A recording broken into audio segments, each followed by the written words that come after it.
επειδή έχουμε το ίδιο πρόβλημα με τα πανεπιστήμια, δεν ξέρω αν θα τα εντάξουν. Εγώ φοβάμαι είναι χρυσόμενο το καπάκι, το πιθανότερο είναι να μας κλείσουν. Λυπάμαι που το λέω και μακάρι να είμαι μάντης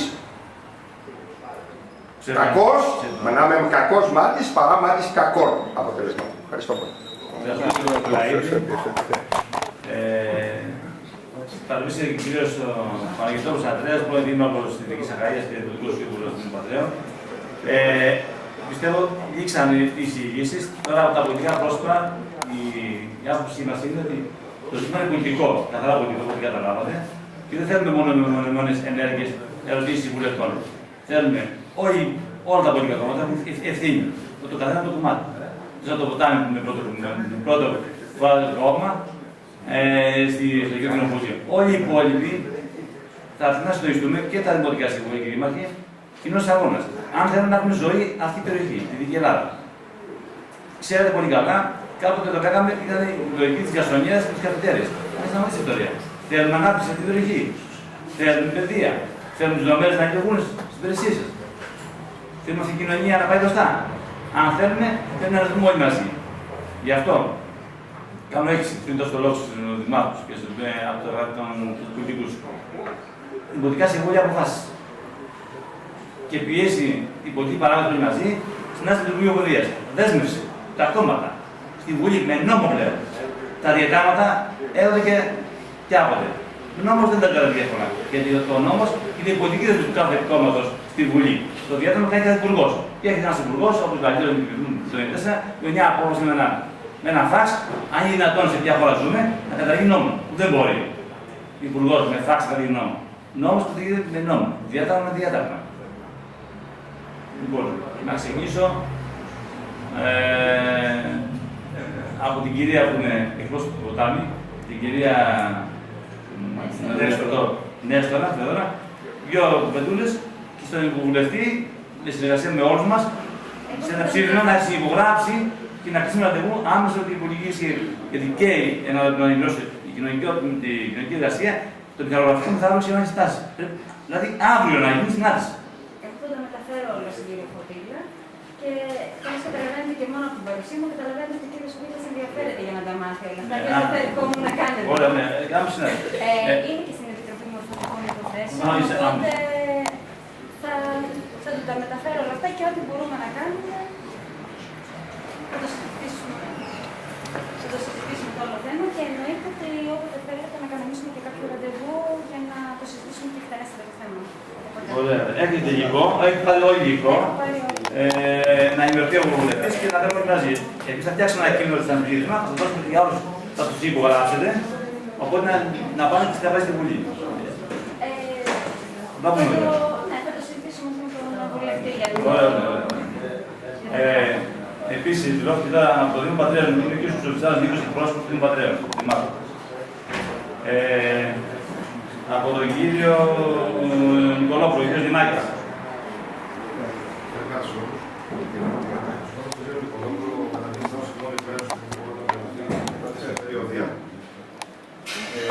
Γνωρίζει τις δράσεις και τις παρεμβάσεις που έχει κάνει, δεν θα τις κάνει τους λόγους. Θέλω να μιλήσει μια από κοινού δράση όμως με τον συναδέλφο μας με τους πρώτους φορείς. Είμαστε δίπλα σας. Θα του δώσω και τον λόγο ακριβώς ο... Ευχαριστώ πολύ.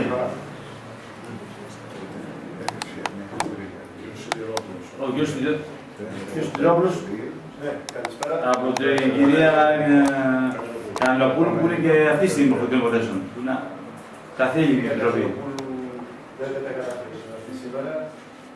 Είναι βουλευτής του ΣΥΡΙΖΑ, είναι αντιπρόεδρος της Γενικής Επιτροπής Μορφωτικών Υποθέσεων, που άπειρε το είμαστε ενήμεροι για τα θέματα αυτά, γιατί και την προηγούμενη κοινοβουλευτική περίοδο είμαστε στην Επιτροπή της Γενικής Μορφωτικών Υποθέσεων. Ο ΣΥΡΙΖΑ ήταν ενάντια και στο σχέδιο Αθηνά και ενάντια στο σύνολό του και όχι, δεν είχε μπει σε μια διοικητήρα να μείνει το τμήμα στην Αμαλιάδα ή να φύγει από το Πύργο κτλ. Όπως είχαν γίνει από διάφορους άλλους πολιτικούς χώρους και κυρίως της προηγούμενης κυβέρνησης. Εμείς θεωρούμε ότι το σχέδιο Αθηνά δημιούργησε περισσότερα προβλήματα από αυτά που πήγε να λύσει. Και παρόλο το επιχείρημά του ήταν ότι προσπαθούν να κάνουν οικονομίες κλίμακος και να μειώσουν τα έξοδα, από ό,τι φαίνεται μετά από 2 χρόνια σχεδόν λειτουργίας τα έξοδα έχουν αυξηθεί. Και όχι μόνο έχουν αυξηθεί τα έξοδα, τα λειτουργικά έξοδα των ΤΕΗ, γιατί μιλάμε για πολλά τμήματα, τριγύρω, για μετακινήσεις που στοιχήσανε πάρα πολλά χρήματα. Να μεταφερθεί ένα τμήμα από το Μεσολόγγι στην Αθήνα, το παλιό θερμοτυπείο και κεντρικών εφαρμογών, για να πάει στην Αμαλία, στήξει κοντά στα 600.000 ευρώ, όλα αυτά χρήματα είναι του ελληνικού λαού. Είμαστε στη λογική ότι πρέπει να το δούμε οριστικά όλα αυτά τα θέματα, γιατί από προηγουμένως μπροστά μπήκαν παρατηρήσεις ότι πρέπει να δούμε σε μια νέα βάση ποια είναι η τεχνολογική εκπαίδευση για την χώρα μας και το πώς μπορούν αυτά να βοηθήσουν την παραγωγική ανασυγκρότηση της χώρας. Θεωρούμε ότι πρέπει να γίνει και εμείς από κοινού κάτι με φορείς, μια πίεση επάνω. Από τη στιγμή που θέλετε να ζητήσετε ένα ραντεβού, μπορούμε να βοηθήσουμε, κύριε Πρόεδρε, από την πλευρά μας στο ραντεβού όσον αφορά με το Υπουργείο και το Γενικό Γραμματέα. Εγώ θα σας πρότεινα αυτό που γίνεται σήμερα εδώ να το ανοίξετε και στην κοινωνία. Ας πούμε, αύριο μεθαύριο μια εκδήλωση σε κάποιο ανοιχτό χώρο που θα καλέσετε όλο τον κόσμο, όλους τους φορείς, όλους τους πατερνούς πολίτες και τους φοιτητές του Πανεπιστημίου αλλά και του ΤΕΗ για να δείξουμε τι έχει κάνει το σχέδιο Αθηνά μέχρι τώρα. Γιατί το σχέδιο Αθηνά δεν αφορά μόνο το ΤΕΗ, αφορά και το Πανεπιστήμιο Πατρών. Έχει ενωθεί με τα πανεπιστημιακά τμήματα στο Αγρίνιο και πάλι προχθές την προηγούμενη εβδομάδα έχουμε ένα ζήτημα. Ζητάει το Πανεπιστήμιο Σκέφτεται να επιτρέψει να φύγουν τα τμήματα στο Αγρίνιο. Έχουμε μια αντίδραση τη τοπική κοινωνία στο Αγρίνιο που δεν θέλουν να φύγουν τα τμήματα. Δηλαδή δεν έχουν δημιουργηθεί πολλαπλασιαστικά προβλήματα. Θα το δούμε όλα αυτά μαζί και δοκιμάστε να μην κάνετε μια ανοιχτή συγκέντρωση κατά τη γνώμη μου, να συζητηθούν και κυρίως το βασικότερο ποιο είναι. Πρόκειται για μια νέα κυβέρνηση, το ΣΥΡΙΖΑ και ΑΝΕΛ, η οποία έχει διάθεση να κάνει πράγματα. Αυτό που χρειάζεται είναι προτάσεις και χρειάζεται προτάσεις επεξεργασμένες από την τοπική κοινωνία. Αν εμείς καταφέρουμε και πάμε με μια συγκροτημένη πρόταση πάνω, πιστεύω ότι μπορούμε να κερδίσουμε πολλά περισσότερα πράγματα. Μια παρατήρηση μόνο τελευταία. Ο ΣΥΡΙΖΑ δεν ήταν υπέρ της κυβέρνησης. Ούτε στο παρελθόν, ούτε τώρα δεν είναι κυβέρνηση να μην κατακτήσει. Ο ΣΥΡΙΖΑ ήταν κατά της πολιτικής. Όχι, ήταν το προσωπικό. Από ό,τι πω, θυμάμαι να το πέρα. Κατά την κορώνα ήταν μόνο το πέρα. Από συνασπισμό και μετά ΣΥΡΙΖΑ. Είμαι στο συνασπισμό από 20 χρονών. Σαν έλεγα συνασπισμού, κάναμε κατανήψεις κατά την πολιτική πανεπιστήμια. Είμαστε κατά την πολιτική. Δεν κάνουμε το όχι, και σαν κόμμα. Όχι, δεν είναι και το συνασπισμό. Αλλά απλά αυτό το βάζω επειδή ακούστηκε για να μην είναι στήριο. Σας ευχαριστώ πολύ. Ευχαριστώ κύριε Σιδηρόπουλο. Να πάμε τώρα στους τοπικούς παράγοντες. Να μην χάσουμε την ιεραρχία. Αν οι βρήκοι δήμαρχοι έχουν μια εκδήλωση γενικά να μιλήσουμε για την βάση της. Ο κύριος Νικολάου, το λόγο. Καλημέρα σε όλους. Να συγχαρούμε την πρωτοβουλία του Προέδρου και τα μέλη της Ένωσης. Η σημερινή μας παρουσία εδώ τι άλλο παραδείχνει τη στήριξη προς όλη την προσπάθεια και τον αγώνα τον οποίο κάνετε. Με ομόφωνη απόφαση, κύριε Πρόεδρε, το Συμβούλιο των Δημοτικών της Δυτικής Αχαΐας στηρίζει και βεβαίως τι άλλο παρά θα διεκδικήσουμε μαζί σας αυτό το πάγιο αίτημα, διότι η κοινωνική εργασία και η υποβάθμιση του ΤΕΗ μας βρίσκει και διαφωνούμε με τη συγκεκριμένη πολιτική, αλλά θα πρέπει να καταθέσουμε και κάτι άλλο σήμερα εδώ, ότι βλέπουμε ότι συνεχίζεται σε πάρα πολλούς τομείς η υποβάθμιση απάνω στον βωμό της οικονομικής κρίσης. Βλέπουμε στις δύο προβολές ιδιαίτερα που έχει εδώ ο Πρόεδρος ετοιμάσει, 23 μέρες πορεία από Θεσσαλονίκη και Αθήνα. Και κάποιοι άλλοι φοιτητές έπεσαν στη θάλασσα για να μην φάνε ξύλο. Αυτό δεν το βλέπουμε τώρα.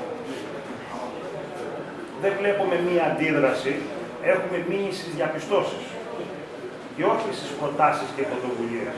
Όλο αυτό λοιπόν, Πρόεδρε, που σήμερα ξεκίνησες, πρέπει με εξωστρέφεια να βγει στην κοινωνία, να μπορέσει ο κόσμος να συνειδητοποιήσει ότι εδώ έρχονται και το κλείσιμο των ΤΕΗ, από ό,τι ακούσατε και από τους καθηγητές προηγουμένως, συνεχίζεται αυτό που ζούμε και εμείς στην τοπική αυτοδιοίκηση από το 2011, ρωτήσω και τον κύριο Παναγιωτόπουλο εδώ, μια τεράστια και εχθρική στάση της κυβέρνησης ενάντια της τοπικής αυτοδιοίκησης με περικοπές, μειώσεις δηλαδή φτώχεια και χρεοκοπία. Αν δεν αντιδράσουμε στοχευμένα, γιατί πέρα από διαπιστώσεις πρέπει να πούμε στις προτάσεις. Τι προτείνουμε, Πρόεδρε, για να μπορέσει να θωρακίσει η κοινωνία και να προστατεύσει όλα αυτά τα οποία έχει διεκδικήσει. Γιατί είχαμε και μάθει με αυτό που είπε ο κ. καθηγητής πριν λίγο, η νοοτροπία, όταν περνάγαμε καλά, τα περιμέναμε όλα από τους άλλους. Τώρα άρχισαν τα δύσκολα. Άρα πρέπει να πάρουμε οι ίδιοι πρωτοβουλίες για να μπορέσουμε να διεκδικήσουμε και αυτά να τα διατηρήσουμε, αλλά ακόμα και περισσότερα. Η κυρία Κρονή, προηγουμένως και μόλις μας το έφερε ο κ. Σπυρινόπουλος, ο Διευθυντής των Τεχνικών Υπηρεσιών, ομόφωνη απόφαση, σας στηρίζουμε, είμαστε εδώ και όλοι μαζί να μπορέσουμε να καταφέρουμε και να διεκδικήσουμε όλα αυτά και εσείς που έχετε βάλει στόχο. Επίσης, στις δομές του Δήμου, ειδικά η κοινωνική εργασία και σχεδόν από το Δήμο Μόβης, έχει προσφέρει πάρα πολλά. Και ειδικά από τα τμήματα των ΤΕΗ, έχουμε επιστήμονες με δεξιότητες και δυνατότητες, όπου διαχειρίζονται προγράμματα, ΕΣΠΑ, ΛΙΤΕΡ, Πράσινο Ταμείο, με μεγάλες επιτυχίες. Αυτό έλειπε ο Δήμος να μην στηρίξει την πρωτοβουλία και όλη αυτή τη διαδικασία την οποία κάνετε. Είμαστε δίπλα σας, να στηρίξουμε το κάθε τι το οποίο πιστεύετε εσείς και συμφωνώ να γίνει σε κεντρικό σημείο της Πάτρας και εμείς θα είμαστε δίπλα σας να κάνουμε ό,τι αποφασίσει η Γενική Συνέλευση την οποία θα πραγματοποιήσει.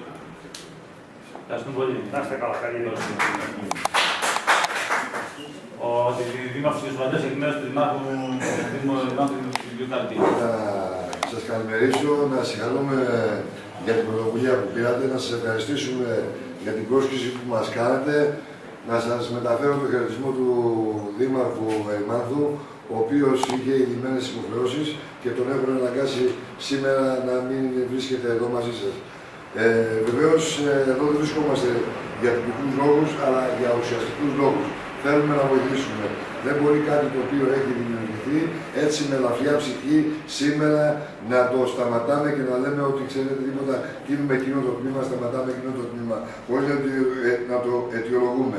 Βεβαίως όμως είναι απόλυτα συνδεδεμένο με την κοινωνία, το τεχνικό κομμάτι, ο τεχνικός τομέας, ο οποίος αν δεν υπάρξει το τεχνικός τομέας, ο οποίος είναι συνώνυμος της ανάπτυξης, δεν θα μπορέσουμε να βγούμε από αυτή τη δύσκολη περίοδο, από αυτή την οικονομική κρίση η οποία μαστίζει τον τόπο, μαστίζει τη χώρα μας.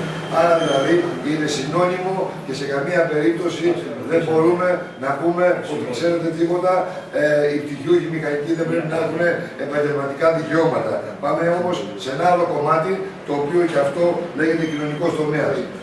Σήμερα η κοινωνία μας βιώνει πράγματα με αποτέλεσμα όλοι μας, θες λίγο, θες πολύ, να έχουμε ψυχολογικά προβλήματα, να έχουμε κατάθλιψη, να έχουμε προβλήματα λόγω του ότι τελικά η οικονομική κρίση μας έχει επηρεάσει όλοι. Τι χρειάζονται αυτοί οι άνθρωποι? Δεν χρειάζονται μόνο φαρμακευτική αγωγή, δεν χρειάζονται μόνο γιατρό και πάρε το φάρμακο. Το φάρμακο για να λειτουργήσει σε αυτές τις παθήσεις χρειάζεται και ψυχολογική στήριξη. Χρειάζεται τον ψυχολόγο, χρειάζεται τον κοινωνικό λειτουργό, χρειάζεται τον ψυχίατρο. Άρα δηλαδή είναι συνυφασμένα με την πορεία μας, είναι συνυφασμένα αυτά τα δύο επαγγέλματα με την ύπαρξή μας. Βεβαίως το Δήμο Ερημάνθου, Πρόεδρε, θα τον βρει συμπαραστάτη. Σε οποιαδήποτε κατεύθυνση εσείς κατευθύνετε τον αγώνα σας. Βεβαίως όμως με αισιοδοξία άκουσα το μήνυμα του εκπροσώπου της κυρίας Καρλοπούλου που πραγματικά ήταν ενημερωμένος και εγώ θεωρώ ότι εδώ είναι το κλειδί. Και από εδώ και πέρα τα βλέπω αισιόδοξα. Υπάρχει πολιτική βούληση, θα λυθεί το πρόβλημα. Δεν υπάρχει πολιτική βούληση, τότε δεν θα λυθεί το πρόβλημα. Και δεν ξέρω κατά πόσο πρέπει να ανοιχτεί η κοινωνία, να ανοιχτεί η κοινωνία όταν δεν υπάρχει πολιτική βούληση. Αν υπάρχει πολιτική βούληση, εδώ είμαστε όλοι μαζί, λοιπόν, να πάμε, να εξηγήσουμε, να το αναλύσουμε το ζήτημα, να πούμε την αναγκαιότητα ώστε να λυθεί το πρόβλημα. Εμείς, σε οποιαδήποτε μορφή αγώνα, Πρόεδρε, θα είμαστε μαζί στον αγώνα του δικαίου και θεωρώ ότι είναι ένας δίκαιος αγώνας, είναι δύο κλάδοι τους οποίους η κοινωνία μας τους έχει ανάγκη. Είναι απαραίτητη προϋπόθεση και ο κοινωνικός τομέας, αλλά και τα επαγγελματικά δικαιώματα των πτυχιούχων μηχανικών, ώστε να πάει μπροστά αυτός ο τόπος. Σας ευχαριστώ από βάθος καρδιάς. Ευχαριστούμε πολύ. Και την παρουσία. Ναι. δεν το ξέρω. Να πάω την Πάτρα λίγο. Ναι, να πάω την Πάτρα, δεν θέλω να το δηλώσετε γι' αυτό. Ο πλέον του πατέρα, ο κ. Σοβιτζάνος, Νίκος, δύο λόγια. Δεν δηλώσετε, δεν είσαι φύγει, αλλά δεν ξέρετε. Καλημέρα και από εμάς. Ήρθα αυτό το να διδυμάχουμε γιατί δεν μπορούσαμε να παραβρεθούμε. Καταρχήν να ξεκινήσουμε από ένα πράγμα, γιατί κουβεντιάζουμε για επαγγελματικά δικαιώματα. Το βασικό και πρώτα υπάρχει η διαδικασία. Γιατί να είσαι μια σφραγίδα και να μην ξέρεις πού να την βάλεις είναι ένα θέμα. Και το λέμε από την πλευρά ότι αυτό το οποίο τουλάχιστον προβλέπεται, ίσως και διαισθανόμαστε περισσότερα από εμάς, είναι τα επόμενα χρόνια. Όσον αφορά τους ελεύθερους επαγγελματίες με τα μικρά ατομικά γραφεία, είτε αυτή ήταν από το είτε του Πολυτεχνείου, οι περισσότεροι ζούσαμε από τις μικρές ιδιοκτησίες, από το μικρό σπιτάκι, τη μικρή αποθηκούλα που πηγαίναμε τέλος πάντων να φτιάξουμε κτλ. Αυτό από ό,τι φαίνεται τα επόμενα χρόνια δεν θα υπάρχει. Θα υπάρχει μια ανάπτυξη, αν θέλετε, στο κατασκευαστικό κλάδο που αφορά συνήθως τα μεγάλα έργα. Και όχι όπως παλιά, δηλαδή δεκαετία, ας πούμε, 2000-2010. Όπως είναι τώρα ο δρόμος που φτιάχνεται εδώ πέρα η Ολυμπία Οδός. Από εκεί και πέρα, άρα βασικό είναι πρώτον να δούμε και να πιέσεις τι ανάπτυξη θέλουμε, να είναι σε όφελος του λαού προφανώς και όχι αν θέλετε σε όφελος των κερδών των ολίγων που θα αναπαράγουν μετά κάποιες θέσεις εργασίας και κακοπληρωμένες, εκβιάζοντας πάνω σε αυτό το αντικείμενο. Δηλαδή, ότι ξέρεις, δεν έχεις επαγγελματικά δικαιώματα, τι ψάχνεις. Εδώ να σας μεταφέρω, αν θέλετε, και μια πρόθεση που υπάρχει και δεν είναι μόνο θέμα κυβέρνησης, γιατί ήταν και προηγούμενη σε συζήτηση, αλλά αναγκαστικά, αν θέλετε, θα μπει και τούτη εδώ, είναι ότι στη λεγόμενη απελευθέρωση των επαγγελμάτων θα μπαίνουν στη διαδικασία πιστοποίησης. Περισσότεροι από τα χαρτιά αυτά που δίνουν για τους ενεργειακούς επιθεωρητές, τα ξέρετε. Εξετάσεις και ξανά εξετάσεις και εννοείται το παράβολο που έχει κάνει φορά και πάει λέγοντας. Αυτό θα γίνει σε όλα τα αντικείμενα. Δηλαδή, ποιος είσαι εσύ που μια ζωή, ΕΣΑΗ παράδειγμα, θα κάνεις τοπογραφικά και δεν θα έχεις περάσει ένα σεμινάριο το οποίο θα πρέπει να πιστοποιηθείς στα 60 σου, για να μην πω μέχρι τα 40, που τέλος πάντων ακόμα τραβάς ο λίγο τι και στα 60 σου και να λες δεν έχεις την απαραίτητη πιστοποίηση για να κάνεις αυτή τη δουλειά. Αυτό δεν αφορά μόνο τους αποφύτους των ΤΕΗ, αφορά και τους αποφύτους των Πολυτεχνείων. Άρα, κατά τη γνώμη μας, πρέπει να αλλάξουμε και μια συνήθεια. Δεν είναι θέμα αν υπάρχει από την κυβέρνηση τώρα πολιτική ή όχι βούληση. Τη βούληση θα την επιβάλλει ο λαός. Γενικά, αν θέλει την άλλη. Ένα το κρατούμενο. Δεύτερον, η δικιά μας θέση είναι ένα πτυχίο, ένα επαγγελματικό κλάδο. Δεν χρειάζονται διαβαθμίσεις, ο έτσι ή ο αλλιώς κτλ. Όλα αυτά, αν θέλετε, τα τελευταία 40 χρόνια η διαβάθμιση που υπήρχε ήταν ακριβώς γι' αυτό, για να υπάρχει και μια μισθολογική αντίστοιχα διαβάθμιση, ώστε μεγάλες πολυεθνικές κατά κύριο λόγο, γιατί αυτός που έρχονταν να φτιάξει ένα σπίτι 100 τετραγωνικά, δεν καθόταν ο άνθρωπος τώρα να δει αν είσαι από ΤΕΗ, από πανεπιστήμιο, τη δουλειά του ήθελε να κάνει.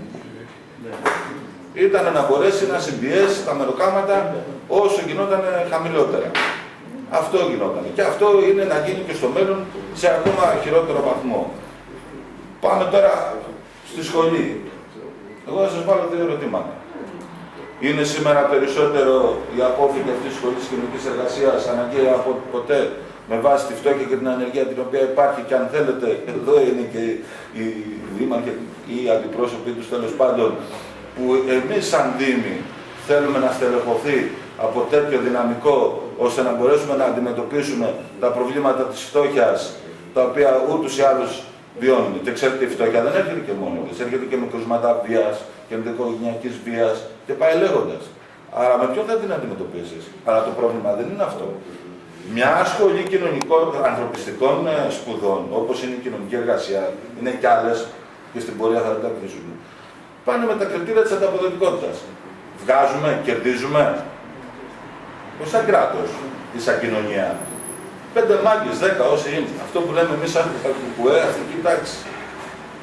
Άμα δεν βγάζει, δεν τη θέλει. Η πολιτική που εφαρμόστηκε τα προηγούμενα χρόνια, ένα τμήμα σε κάθε πόλη ή χωριό, κομμόπολη τέλος πάντων, που αποσκοπούσε. Δεν αποσκοπούσε ώστε να μπορέσει να κάνει μια πλειάδα τέλος πάντων και από τα πανεπιστήμια και από τα ΤΕΗ αποφύτων, έτσι ώστε με τις σημερινές κιόλας συνθήκες Να σου πει, θες να είσαι και γιατρός, να το πω έτσι που είναι και το ωραίο το επάγγελμα, το καλό. 100 περιμένουν να παίξουν. Άμα θες 20 ευρώ την ημέρα και καλά σου είναι. Αυτή είναι η όλη υπόθεση. Εμείς τώρα, για να τελειώσω και να μην σας απασχολώ κι άλλο, λέμε ένα πτυχίο αναπιστημιακό κλάδο, αυτή είναι η βασική ουσία, και ένα δεύτερο, το λέμε και σαν Δήμος εδώ, επειδή υπάρχει και μια συζήτηση με τα τοπογραφικά και εξαρτημένα, δεν μπορούμε εμείς να έχετε εικόνα, σαν πολιτική ηγεσία, να πιέσουμε τους προσιακούς παράγοντες να υπογράψουν πράγματα τα οποία, αν θέλετε, τα θεωρούν κατά τη γνώμη τους άνομα κτλ. Κάνουμε όμως στο πολιτικό επίπεδο προσπάθεια, είμαστε μαζί σας και δεν είναι, αν θέλετε, και το κυρίαρχο κατά εμάς, αλλά τέλος πάντων, σαν αίτημα δεν το θεωρούμε άδικο, έτσι. Αυτό. Ευχαριστούμε πολύ. Ο κ. Μαγελόπουλος. Το λόγο. Έχει δημοτικό συμβούλιο. Λοιπόν, καλημέρα από εμάς. Να πούμε ότι όσον αφορά το συγκεκριμένο τμήμα της κοινωνικής εργασίας, τα υπόλοιπα τα λέμε κάθε χρόνο για τα δικαιώματα τα δικά σας. Είμαστε αλληλέγγυοι, είμαστε κοντά σας, στον αγώνα σας. Της κοινωνικής εργασίας όμως, επειδή είναι μια ιδιαίτερη περίπτωση, καθότι την δοκιμάσαμε την κοινωνική εργασία και το τμήμα και τους μετέχοντες εκεί, σχεδόν μια δεκαετία και στο Δήμο Μόβρης, αλλά και μετέπειτα στο Δήμο Δυτικής Αχαΐας. Και είδαμε από κοντά λοιπόν τη δουλειά που κάνουν όσον αφορά τις ευαίσθητες και ευάλωτες ομάδες του πληθυσμού και ιδιαιτέρως τους Ρωμά που εμάς απασχολούσαν περισσότερο, αλλά και τους μετανάστες, τους οικονομικούς που ήσαν στην περιοχή. Εκεί λοιπόν είδαμε μια θαυμάσια δουλειά, η οποία είχε και αποτελέσματα. Σταμάτησε αυτή, έτσι, πέραν της καταγραφής που έκαναν και υπάρχουν αυτά, είναι και γραμμένα, δηλαδή θα τα δείτε κιόλας και μελετητικά αξίζει για πολλούς που ασχολούνται με το είδος, αλλά είχαμε αποτελέσματα στην πράξη. Δηλαδή σταμάτησε αυτός ο συμφερτός, ερχόταν θα λέει, ας πούμε, επίσκεψη και θα έχεις 10 γευτόπουλα γύρω-γύρω να σου βάλουν το χέρι στην τσέπη, να σε τραβάνε, να σου πάρουν κάτι. Λοιπόν, και το είδαμε πράγματι να αραιώνει, να βελτιώνεται το κάθε τσιγκανάκι από μόνο του, να αρχίσει να παίρνει στάση καθώς πρέπει ανθρώπου και όχι της ζητιανιάς. Αυτό ήταν η παρέμβαση της κοινωνικής εργασίας. Αλλά είναι μια σειρά δράσεων που έκαναν, ένα παράδειγμα σας αναφέρω μόνο, για να δείτε γιατί είμαστε τόσο υπερασπιστές του τμήματος αυτού, γιατί το θεωρούμε ένα αντικατάστατο. Βέβαια δεν είμαστε της λογικής κάθε χωριό και ΤΕΗ, αν και ωραίο ακούγεται για έναν δήμαρχο, εγώ αν είχα ΤΕΗ ας πούμε σαν γέντα θα ήμουν ο καλύτερος δήμαρχος της περιοχής, αν μου φτιάχνανε. Παρατρίγαν άφτιαγνα κιόλας τότε, γιατί ήταν η πολιτική συγκυρία και η κομματική τέτοια. Σήμερα ήρθε η ώρα της κρίσεως και του απολογισμού όλων αυτών και σαφώς όλα πρέπει να δεθούν και με την παραγωγή και να αξιολογηθούν, αλλά δεν είναι και κακό. Ας αξιολογήσουμε λοιπόν την κοινωνική εργασία, μιας και είναι το ζητούμενο σήμερα. Δεν μπορεί παρά να αξιολογηθεί θετικά, θετικότατα, να αξιολογηθεί αναντικατάστατα και το βλέπουμε και στις αποφάσεις ομόφωνες των Δημοτικών Συμβουλίων. Δεν είναι απλώς για να πούμε ένα ναι σε 5 παιδιά που διαμαρτύρονται εκεί πέρα. Ωραία, κάποιος θα πει και όχι, και τι έγινε. Δεν χάνει το κόσμο. Το ομόφωνο λοιπόν ανταποκρίνεται σε μια καθολική απέτηση που δεν μπορεί να αντικατασταθεί. Δεν έχουμε άλλο τμήμα τέτοιο που να υποκαταστήσει αυτή τη δουλειά και σε τελική ανάλυση αυτούς τους ανθρώπους πότε τους έχει ανάγκη περισσότερο η κοινωνία, η οργανωμένη κοινωνία, στην κρίση. Γιατί προέχει σήμερα να διατηρηθεί η συνοχή της κοινωνίας αυτής που απειλείται. Στην κρίση θα βγουν όλα τα παραφαινόμενα. Εκεί θα ανθίσουνε. Εκεί κλονίζεται ο άνθρωπος συθέμελα και δει ο άνθρωπος που η κοινωνία η ίδια τον περιθωριοποιεί. Γι' αυτό λοιπόν η δράση τους, η ύπαρξή τους είναι αναντικατάστατη και όχι μόνο πρέπει να υπάρχει εκεί, αλλά να προχωρήσει να θεσμοθετηθεί κοινωνική υπηρεσία των Δήμων, που θα τη στελεχώσουν αυτοί οι άνθρωποι και θα κάνουν συγκεκριμένη δουλειά. Η κοινωνική πολιτική των Δήμων, όσο ασκείται από προγράμματα, θα είναι εθνισυγενής με ημερομηνία λήξεως και αναποτελεσματική. Και το κράτος δεν θα έχει συνέχεια. Δεν θα ξέρει από πού ξεκίνησε και πού πάει και τι στόχους έχει βάλει. Άλλαξε ο υπουργός, στράφει όλα. Άλλαξε η κυβέρνηση, γυαλί το γρέει. Λοιπόν, επιτέλους, αυτό το κράτος ας ανασυσταθεί εκ θεμελίων, δεν χάνεται ο κόσμος. Ας επανατοποθετηθούν πολλά πράγματα. Η κοινωνική εργασία λοιπόν επανατοποθετείται από εμάς και ελπίζουμε οι σεβοί παότα κυβερνώντων να της δώσουν τη θέση που της ανήκει, που της αξίζει, που η ίδια η κοινωνία έχει ανάγκη. Να είστε καλά. Να σε επιτρέψω έχετε εκπλήρωση για να περάσουμε λίγο να πάτε. Όχι ότι πάμε γιατί υπάρχει... Έχουμε κι άλλους, με συγχωρείτε. Αν και στο ωραία παρέα, συγχαρητήρια κύριε Πρόεδρε. Ο κύριε Διευθυντής ο κ. Κασαρός, εκπλήρωση του Γραμματεία Προκειμένου Διοίκησης. Να σας καλημερίσω και εγώ να ευχαριστήσω Πρόεδρε για την πρόσκληση. Είμαι εδώ κοντά στον Γενικό Γραμματέα που ασκεί καθήκοντα, τον κύριο Παναγιωτόπουλο. Αυτό είναι το πολιτικό ζήτημα. Εμείς ως δομή καθαρά τώρα πλέον υπηρεσιακή, εγώ θα μεταφέρω από την πλευρά μου όλο το φάκελο και το πληροφοριακό υλικό, αλλά και αυτά που άκουσα, τα οποία ήταν πολύ ενδιαφέροντα, στο καθήκοντα του Γενικού Γραμματέα του κ. Παναγιωτόπουλου και είμαστε σε επαφή. Αυτό που θέλω όμως να επισημάνω είναι ότι είναι πάρα πολλοί συνάδελφοι στις τάξεις των αποκεντρωμένης διοίκησης από όφη των τεχνολογικών εκπαιδευτικών ιδρυμάτων. Συνεργαζόμαστε άψογα και προσφέρουμε πάρα πολύ στο έργο της αποκεντρωμένης. Σας ευχαριστώ για την πρόσκληση και πάλι. Ευχαριστούμε πολύ κύριε Κασαρό. Εκ μέρους του Δήμου Υγειαλίας, η κυρία Ψυχράμη Βασιλική, δεν ξέρω αν είστε αντιδήμαρχος πολιτικός δήμαρχος. Α, ωραία, δεν το ξέρω. Δήμαρχος που λένε. Ελάτε μπροστά. Δεν θα σας κουράσω πολύ, γιατί θέλω να μιλήσω και ο συνάδελφός μου που με Ορίστε. Ο κύριος Πιλιοτόπουλος, Δημοτικός Σύμβουλος, ο οποίος ασχολείται ιδιαίτερα με... Κύριος Πιλιοτόπουλος. Χρήστος, ναι. Επειδή και εμείς είμαστε αλληλέγγυοι... Ο κύριος Πιλιοτόπουλος τι ειδικότητα έχει? Δημοτικός Σύμβουλος ασχολείται έτσι ιδιαίτερα με το θέμα του ΤΕΙ-του Οχείου, τα δικά μας προβλήματα. Το ίδιο, δεν είναι... Με κάλυψαν οι προλαλήσαντες, δεν θέλω να πάρω πολύ χρόνο, είναι και κουραστικό έτσι να μιλάμε πολύ. Θα σταθώ σε κάτι από αυτά που άκουσα, ότι πράγματι η κοινωνική εργασία είναι ένα τμήμα αναντικατάστατο.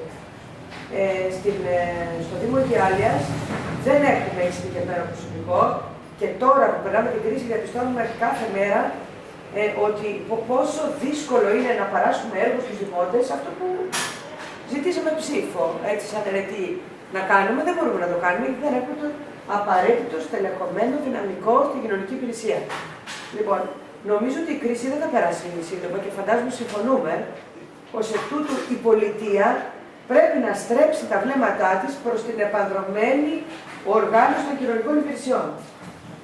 Εννοείται ότι είμαστε αλληλέγγυοι στον αγώνα αυτό και είναι απολύτως απαραίτητο η τοπική αυτοδιοίκηση και πρώτου και δεύτερου βαθμού να επανδρωθεί με αυτά τα πρόσωπα. Και πρέπει να πούμε ότι το ξέρουμε άλλωστε, φαντάζομαι οι περισσότεροι, ότι σε πανεπιστημιακό επίπεδο, δηλαδή δεν υπάρχουν ειδικότητες τέτοιες που να κάνουν αυτή τη δουλειά.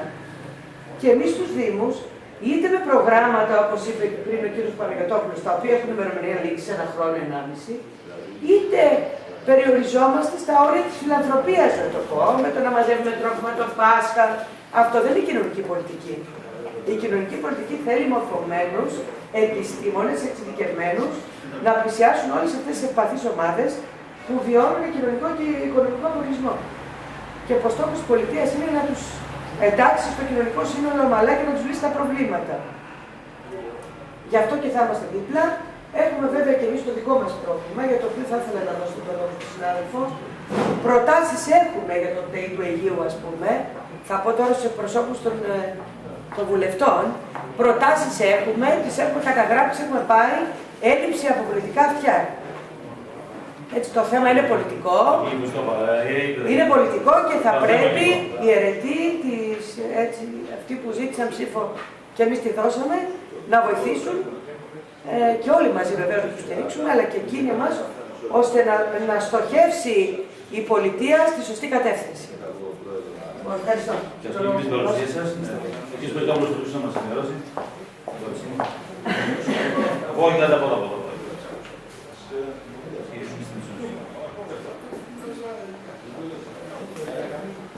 Καλημέρα σε όλους. Λέγομαι Σπυριδόπουλος Χρήστος. Είμαι οφθαλμιέρος και συμβολικός συνεργάτης στο ΤΕΙ από το 2006 στο ΤΕΙ Οπτικής. Ξέρω το θέμα πάρα πολύ καλά. Τυχαίνει να είμαι και δημοτικός σύμβουλος. Ασχολούμαι με το θέμα πάρα πολλά χρόνια. Βεβαίως ήρθαμε εδώ για να δείξουμε ότι είμαστε αλληλέγγυοι στο θέμα και στο πρόβλημα της κοινωνικής εργασίας. Όχι απλά γιατί να δείξουμε ότι είμαστε παρόντες, γιατί το πιστεύουμε. Έτσι. Πιστεύουμε ότι είναι τμήμα το οποίο πρέπει να μείνει. Εμείς για το δικό μας τμήμα που είναι το τμήμα της οπτικής, που είναι γι' αυτό σε μεταβατικότητα, αγωνιζόμαστε από το 2010-2011, όταν έχει αρχίσει να εμφανίζεται το πρόβλημα. Κάναμε παρόμοιες συναντήσεις με πολύ κόσμο. Το 2012 είχαν έρθει τότε οι βουλευτές και εκπρόσωποι κομμάτων, πάλι όπως σήμερα. Είχαν έρθει εκπρόσωποι του συνασπισμού, είχε έρθει ο κύριος Νικολόπουλος ο ίδιος, είχαν έρθει εκπρόσωποι τότε του Πασόκ που ήταν η κυβέρνηση, δεν είχαν γίνει ακόμα εκλογές. Άκουσα υποσχέσεις διάφορες, τέλος πάντων δεν έχει γίνει τίποτα. Ο ΣΥΡΙΖΑ πραγματικά είχε υποσχεθεί με τους εκπροσώπους του ότι όλα αυτά τα θέματα θα τα κοιτάξει και σε θέματα που το σχέδιο Αθηνά δεν είχε δώσει λύσεις πραγματικές, το σχέδιο Αθηνά πέρα από τη μείωση του κόστους είχε μια αντίληψη, το σχέδιο Αθηνά 1, να μπορέσει να βοηθήσει και στην καλύτερη λειτουργία των τμήματων. Πραγματικά